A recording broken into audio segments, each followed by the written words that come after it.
he does, and the reason I use the word justified, and you have to, it may have been a clumsy wording, is that he doesn't have a legal obligation to give any money to any of these universities, and he can decide for whatever reason that he doesn't want to finance what is going on at those universities.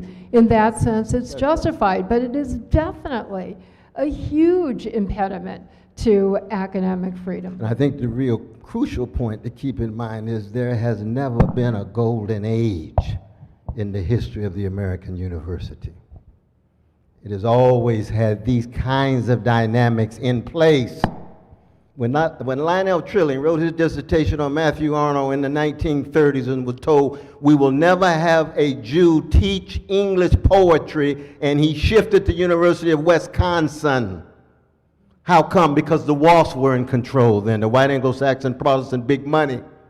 And they said, we're not going to give money to have this Jewish person teaching on Wordsworth and Keats and Shelley. I don't know whether they got Swinburne in or not, but this is a long history. They said the same thing when they allowed women in. This is the end of Western civilization. You're not going to receive another penny from us. Really? Some of them held off.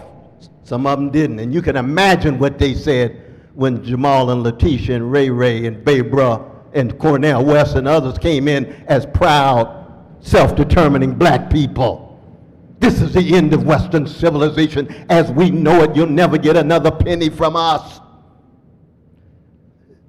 The lesson is, it's such a human thing, because certain groups that were excluded then now have more power, and they fall into the same immoral trap.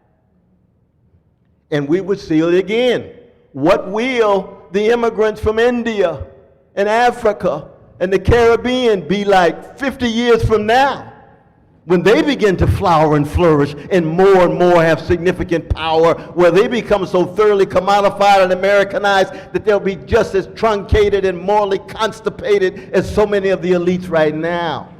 And so many of the elites were then. That, to me, is also a crucial question. So let us not think that somehow there was just some golden age, and then now we've got this major decline.